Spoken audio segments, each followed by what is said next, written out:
सर्वमंगलमांगल्ये शिवे सर्वार्थसाधिके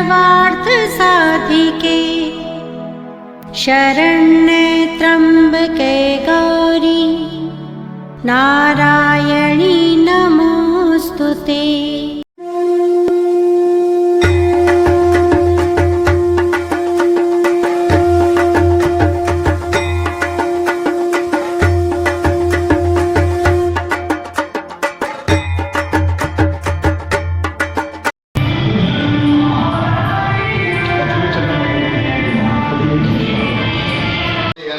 केशवं पुनातु ओं माधवाय नमः माधवं पुनातु नारायणाय नमः नारायणं शरणागतिनाथ परित्राणपरायणे सर्वस्यार्थे देवी नारायणी नमस्तुते सर्वस्वरूपी सर्वेशे शरणो देवी नमस्तुते रोगान् शेषान् पहन्ति दुष्टाश्रितानां नामेन वर्णानां तमाश्रिताय श्रेयं प्रयान्ति शर्वाबाधा प्रशं त्रैलोकस्य ॐ धूरसि धूर्वधूर्वन्तं धूर्वतं यस्मात् धूर्वत्तं यं यं धूर्वाः देवानां शुभैतनं कंसस्मितमं पापितमं ज्येष्ठतमं देवोच्चसं सूर्यो वर्चो ज्योतिर्वर्चसं ज्योति सूर्य सूर्यो ज्योति स्वाहा चंद्रमा मनसो जाता चक्षुषो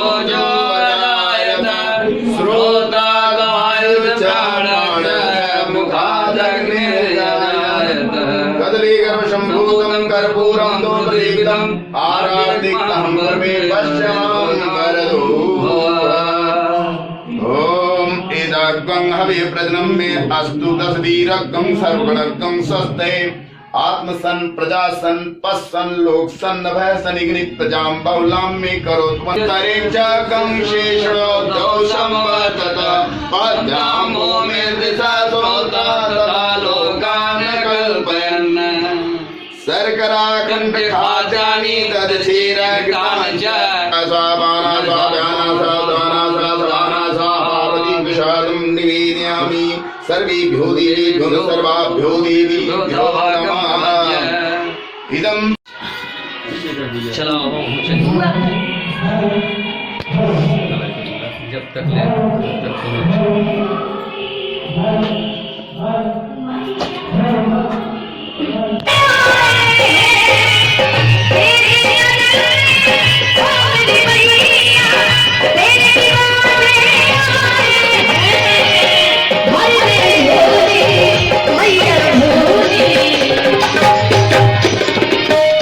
कमेटी से अनुरोध है कि जितनी महिलाएं खड़ी हैं उनको बैठा दीजिए, तभी बैठ सुनने में मजा ज्यादा आएगा। और जितने हमारे भैया लोग खड़े हैं अगर जहाँ जगह मिले वहाँ बैठ जाएंगे। वाकई आपका साउंड बहुत सुंदर बज रहा है, वाकई साउंड आपका वाकई बहुत सुंदर बज रहा है, इसमें कोई दो राय नहीं है। एक बार चाहेगा दोनों हाथ सीधे सीधे सीधे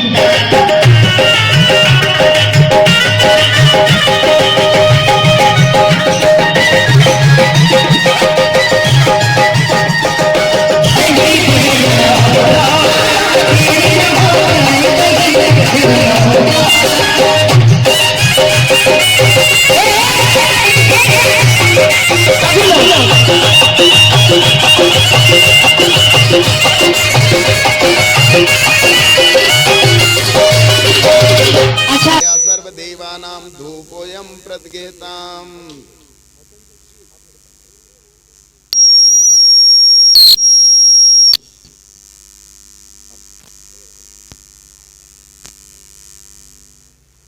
भगेन च सुगन्धित पुष्पमालां समर्पयामि व्यासपुरुषाय नमः।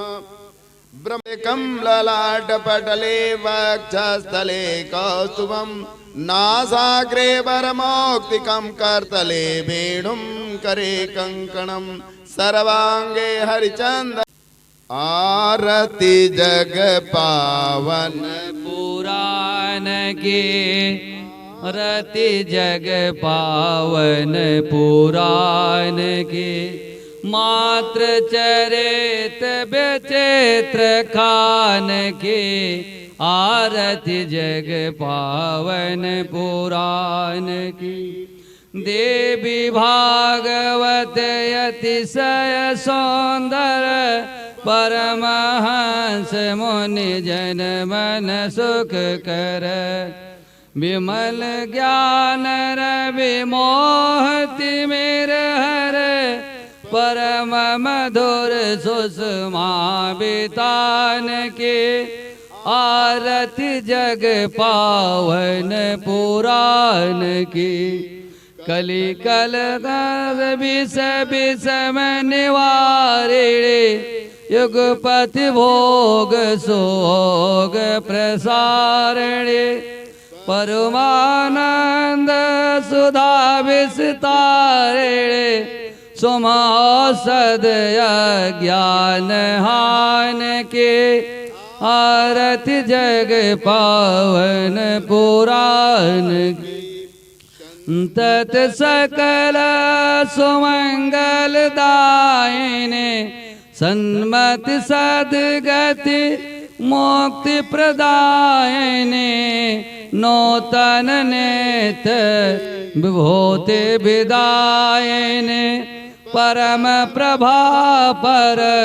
तत्व ज्ञान के आरती जग पावन पुराण के आरती शांत भ्रांति भव भंजने पाप ताप माया मद गंजने सुच सेवक मन मानस रंजने लीला रस मधु मैं निधान के आरती जग पावन पुराण की आरती जग पावन पुराण की।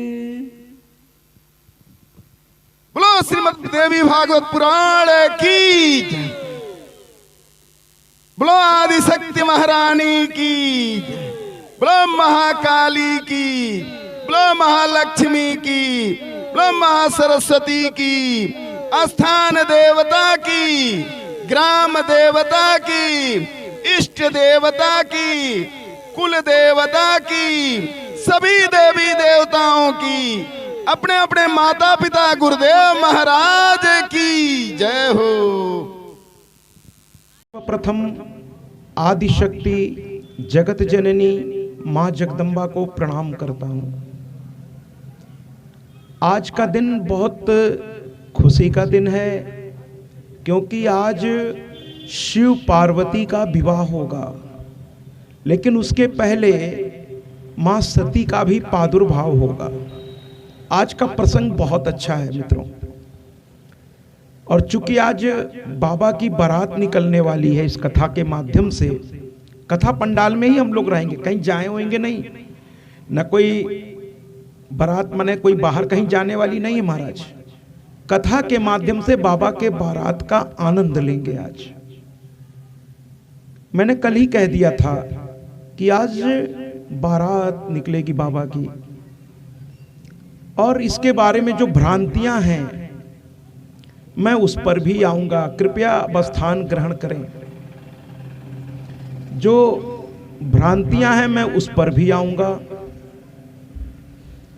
कि कौन कौन सी भ्रांतियां बाबा के लिए, बाबा के बारात के लिए, और इसके जिम्मेदार आप लोग नहीं है भैया, इसके जिम्मेदार ये गायक लोग हैं, जिन्होंने अपनी गायकी को प्रसिद्ध करने के लिए बाबा की बारात की पूरी, मैं क्या कहूं महाराज, मजाक बना के रख दिया इन लोगों ने।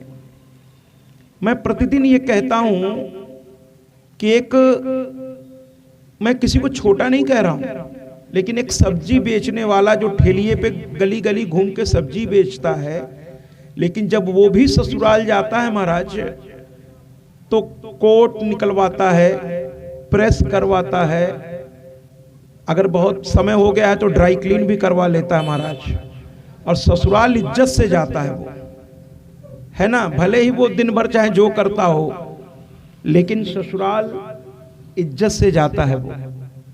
तो जब एक मतलब मैं उसको छोटा नहीं कह रहा हूं, लेकिन मैं कहना चाह रहा हूं कि हर व्यक्ति ससुराल बड़े सम्मान के साथ वो जाता है और ध्यान रखता है कि उससे कोई ऐसी हरकत न हो जाए जो उसके सास ससुर या और भी जो लोग हैं उनके मान सम्मान पर कोई असर पड़े या उसके मान सम्मान पर कोई असर पड़े।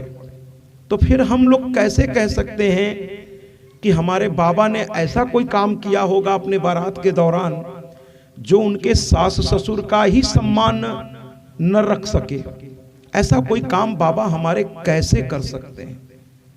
अरे उस बाबा की हम बात कर रहे हैं जो कर्पूर गौरम करुणावतारम संसार सारम भुजगेंद्र हारम सदा वसंतम हृदयारविंदे भवम भवानीम सहितम नमामि भवम भवानीम सहितम नमामि भवम भवानीम सहितम नमामि। ऐसे देवों के देव महादेव की बारात हो महाराज, जिसमें ब्रह्मा विष्णु महेश तो है ही हैं, और इंद्र हो, यम हो, अग्नि हो, वरुण हो, कुबेर हो, जहां इतने मोस्ट VIPs कहते हैं ना VVMMI very very most important persons जहां मौजूद हों, उस बारात की गरिमा का आप अनुमान नहीं कर सकते महाराज।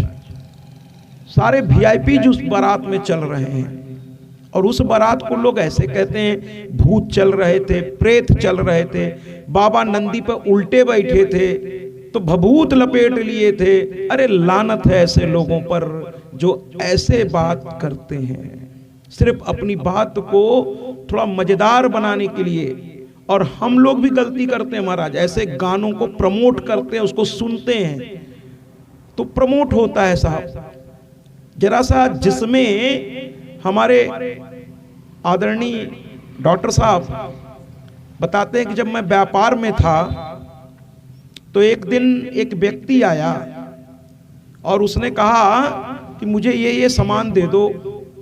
मैंने सामान निकलवा भी दिया, लेकिन तब तक वो बोलने लगा कि देवी देवताओं के बारे में कुछ अमर्यादित बातें वो करने लगा। डॉक्टर साहब नाराज हो गए, उस व्यक्ति पर नाराज हो गए और डॉक्टर साहब जो है उस व्यक्ति से कहने लगे आप सामान यहीं रख दो। वो कहने लगा क्यों? कहना मैं आपको सामान नहीं दूंगा, चाहे भले ये सामान आज न बिके, आपको नहीं दूंगा। तो कहने लगा अरे मैंने क्या कर दिया, मैं पैसा तो देने को तैयार हूं, बार बार कार की ओर जाकर के डिस्टर्ब मत करिएगा चीजों को। तो कुल मिलाकर के महाराज डॉक्टर साहब ने कहा कि नहीं सामान रख दीजिए, आप नहीं चाहिए आपका पैसा मुझको। आप अगर मेरे प्रभु के ही बारे में अमर्यादित टिप्पणी करेंगे तो आपका पैसा मुझे नहीं चाहिए, आप सामान रख दीजिए। तो वो कहने लगे कि अरे ऐसा कैसे? तो ये कहने लगे कि तब एक ही तरीका है सामान क्या कहते हैं करने का, एक ही तरीका है महाराज। तो उन्होंने पूछा क्या तरीका है? तो कहने लगे बस एक ही तरीका ये है कि सामने एक त्रिशूल लगी हुई है। डॉक्टर साहब ने कहा एक त्रिशूल लगी है महाराज, वहां जाकर के आप क्षमा मांग लीजिए और क्षमा मांग कर आइए, सामान भी आपका, कोई हमको दिक्कत नहीं है, लेकिन आपने जो अमर्यादित टिप्पणी की है उसके लिए आपको क्षमा मांगनी होगी मेरे भगवान से, उसके बाद ही सामान आपका होगा महाराज, उसके बाद ही सामान आपका होगा। तो जी जरूर तालियों से इस बात का स्वागत करिए। हम सबको जरा सा इस मामले में सजग होना होगा।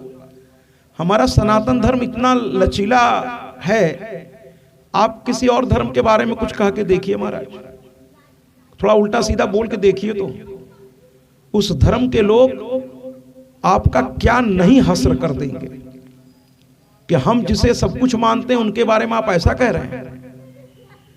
लेकिन हमारे धर्म में क्या है कि हम सनातनी लोग ही, माने हम लोग जिनका ये धर्म है, हम ही लोग उसके, कुछ लोग, सब नहीं, कुछ लोग इसका मजाक उड़ाते हैं महाराज, और दूसरे या तो मौन रहते हैं या उसके साथ शामिल हो जाते हैं। धिक्कार है ऐसे लोगों पर। आज सबसे पहले पुनः मैं मां को प्रणाम करता हूं कि हे आदिशक्ति, हे जगत जननी, हे जगदम्बा, तुम्हें मेरा प्रणाम। और यहाँ के समस्त इस स्थान के देवी देवता को प्रणाम करता हूं, इस ग्राम के देवी देवता को प्रणाम करता हूं और डॉक्टर साहब के कुल देवी देवता को भी प्रणाम करता हूं। और डॉक्टर साहब की इष्ट और मेरी इष्ट तो एक ही हैं, इसलिए मुझे अलग से कहने की आवश्यकता नहीं है कि हे मेरी मैया, तुझे मेरा सत सत नमन, वंदन और अभिनंदन। हे जगत जननी, हे जगदम्बा, हे पराम्बा, हे नित्या। अरे मैं उस माँ के बारे में क्या कहूँ जो आदि अनादि अनामय, अविचल अविनाशी, अमल अनंत अगोचर, अज आनंद राशि। ऐसे मैया के बारे में कहूं तो मैं क्या कहूं। मेरी मैया बड़ी प्यारी है। और कल मैंने कहा था, सुना है, मानता भी हूं महाराज, मानता भी हूं कि जहां राम कथा होती है वहां हनुमान जी किसी रूप में आ जाते हैं, जहां भागवत होती है वहां राधा आ जाती हैं। लेकिन भैया जहां देवी भागवत होती है वहां समस्त देवी देवता आ जाते हैं, समस्त देवी देवता आ जाते हैं। इसीलिए तो मैं कहता हूं कि कहीं राम देखे, कहीं श्याम देखे, लेकिन अपनी मैया के चरणों में चारों धाम देखे। मैं तो वो कथा लेकर आया हूं, मैं अपनी जगत जननी जगदम्बा की कथा लेकर आया हूं, जिसके बारे में लिखने वाले वेद व्यास ने भी कह दिया, देवी भागवतम नाम पुराणम परमोत्तमम, तरलोक के जननी साक्षात ज्ञते यत्र शाश्वती। कहते हैं कि ये देवी भागवत नाम का जो पुराण है ये केवल उत्तम नहीं है, परमोत्तम है महाराज। इसीलिए तो कहते हैं सारे तीर्थ बार बार, गंगा सागर एक बार, उसी तरह से सारे पुराण बार बार, लेकिन देवी भागवत एक बार। बड़े भाग्य से नसीब होता है देवी भागवत। तो देवी भागवत जहां भी होता है महाराज, दृश्य और अदृश्य रूप में समस्त देवी देवता पधार जाते हैं।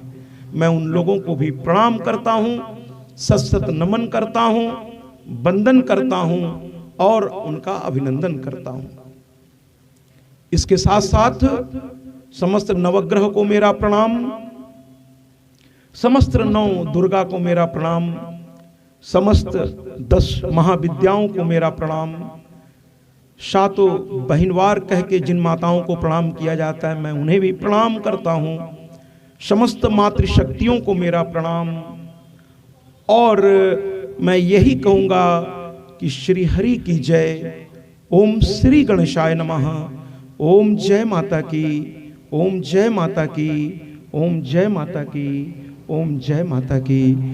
श्री माँ श्री हरि को मेरा प्रणाम, श्री गौरा महादेव को मेरा प्रणाम, सरस्वती परम पितामह ब्रह्मा को मेरा प्रणाम, शची माँ और इंद्र भगवान को मेरा प्रणाम, समस्त देवी देवताओं को मेरा प्रणाम, समस्त नवग्रह को मेरा प्रणाम, प्रकृति माँ को मेरा प्रणाम, माँ अन्नपूर्णा को मेरा प्रणाम, माँ तुलसी को मेरा प्रणाम, श्रीमद् देवी भागवत महापुराण को मेरा प्रणाम, नर और नारायण को मेरा प्रणाम, माँ सरस्वती को मेरा प्रणाम, देवर्षि नारद को मेरा प्रणाम, महर्षि वेद व्यास को मेरा प्रणाम, सुखदेव जी महाराज को मेरा प्रणाम, सूत जी महाराज को मेरा प्रणाम, शौनाकादि ऋषियों को जो 88,000 संख्या में बैठकर ये देवी भागवत सुन रहे हैं उनको भी मेरा प्रणाम, अगस्त ऋषि को मेरा प्रणाम, कार्तिकेय और गणेश जी को मेरा प्रणाम,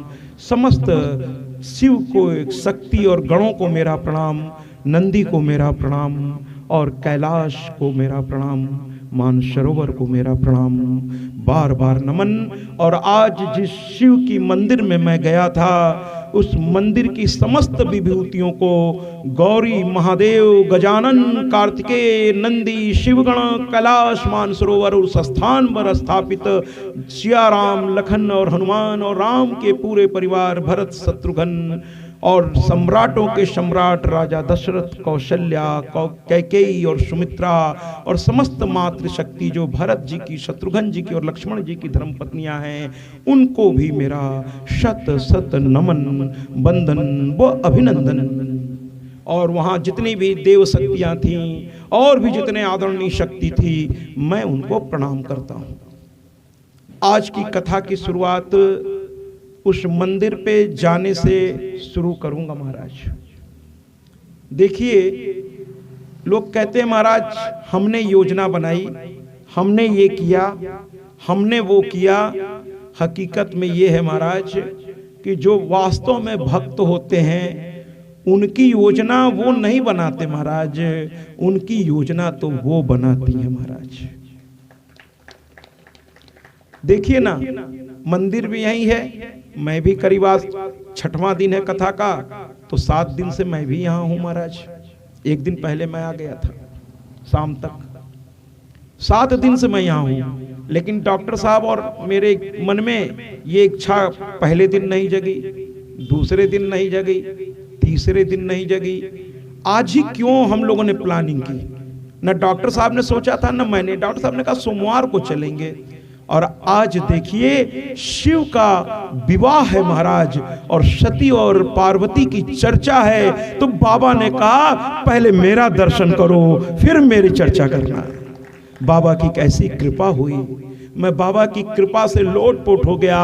रास्ते में मैं जब लौट रहा था, आज मेरा सारथी बड़ा ही प्यारा सा बच्चा दीपक, उनकी माता जी भी आई हैं कि नहीं, संभवतः भी नहीं आई हैं। तो चलिए, कुल मिलाकर के हम लोग जब लौट रहे थे तो डॉक्टर साहब से मैंने कहा कि कुछ बात मेरे मन में आ रही है। तो डॉक्टर साहब ने कहा बताइए। हमने कहा अभी नहीं, कथा में बताएंगे। तो यही बात मुझे कहनी थी कि आज बाबा का विवाह है इस पंडाल में। सबसे पहले बाबा ने वहां दर्शन मुझे दिया, और बड़ा ही अलग रूप था महाराज, बड़ा अलग रूप था। वो पूरा फूलों से भर गया था। मैंने वहां के पंडे को बुलाया, और वो एक बच्चा था। मैंने कहा महाराज आप पुजारी हैं? कहने लगा हाँ। तो मैंने कहा भैया मैं भी आपके चरणों का दास हूँ। कहने देखने लगा मेरी ओर। मैंने कहा भैया, तब डॉक्टर साहब ने कहा अरे ये देवी भागवत की कथा व्यास है। तब उसने प्रणाम किया मुझको, मैंने उसको प्रणाम तो पहले ही कर दिया था महाराज। उसके बाद मैंने कहा भैया एक बात कहे आपसे? तो कहने लगा हाँ कहिए। हमने कहा ये जो ऊपर तक फूल माला लद गया है, तो बाबा हमारे दब गए, नीचे दिख ही नहीं रहे महाराज। जो आ रहा है बस अपने मतलब से। थोड़ा सा ये सब चीजों को हमें समझना होगा। हम जा रहे हैं मंदिर, हम चाहते हैं वहां से भला, लेकिन भगवान का ध्यान नहीं हमको है, हमको अपनी पड़ी है।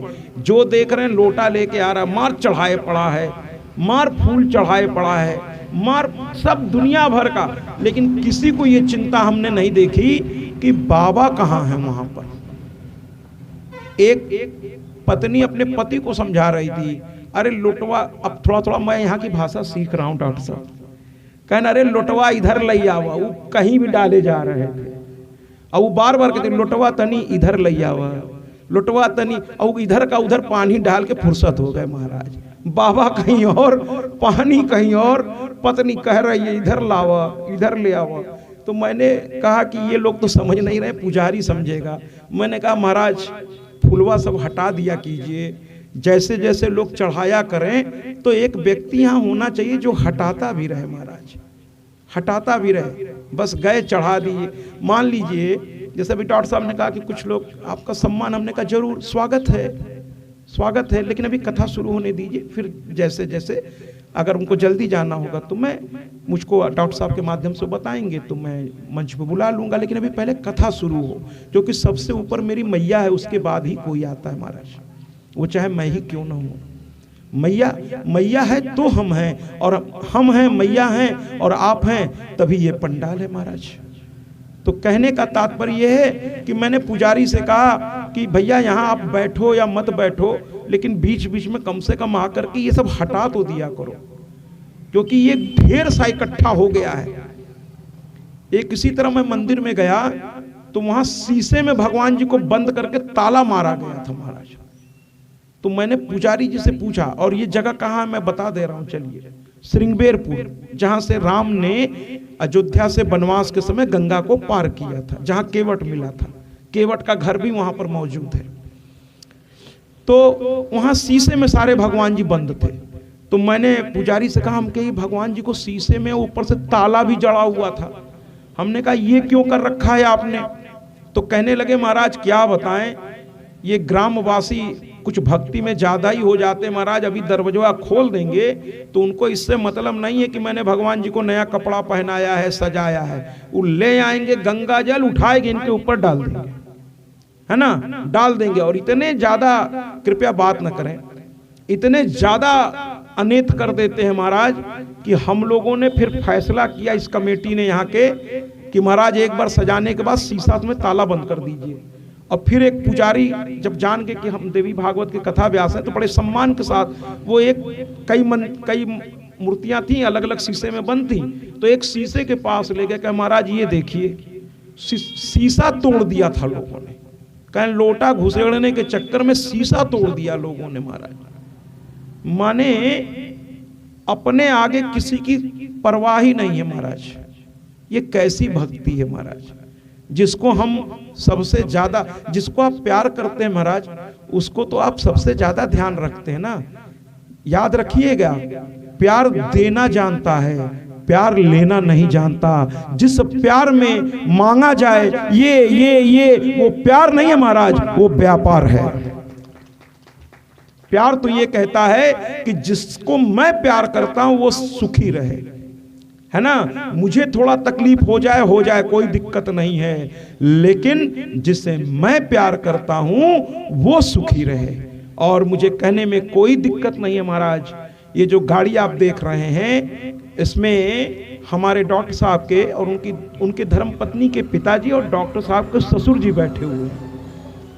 और दुख की बात है कि उन्हें पैरालिसिस है, लकवा मार चुका है एक तरफ का।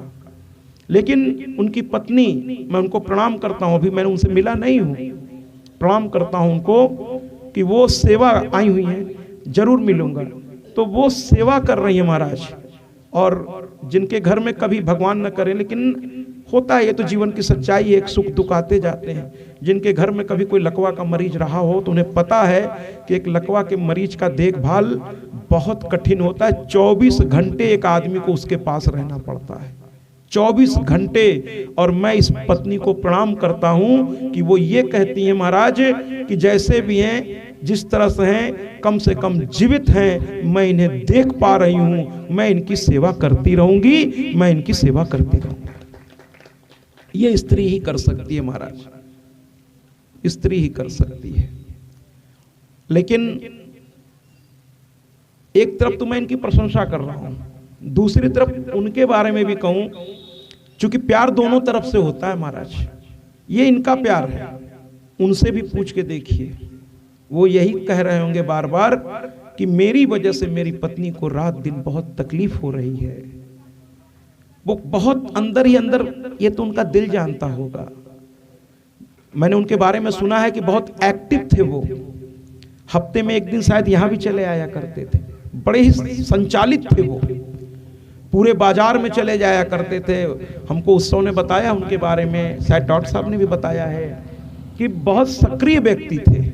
और एकाएक कोई सक्रिय व्यक्ति जब बिस्तर पकड़ लेता है महाराज, वो भी इस तरह से, तो उनके दिल से पूछिए। जो सारी दुनिया को अपने तरीके से हैंडल करने का, जो भी आसपास थे सब कुछ करते थे, व्यापारी हैं वो भी।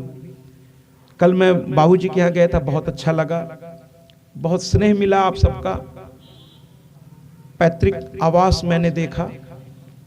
तो जब आदमी वृद्ध हो जाता है महाराज, तो थोड़ा उसकी दायरा सीमित हो जाता है, ज्यादा चल फिर नहीं पाता, ज्यादा वो किसी से बात भी नहीं कर पाता, उसकी अपनी एक सीमाएं हो जाती है महाराज।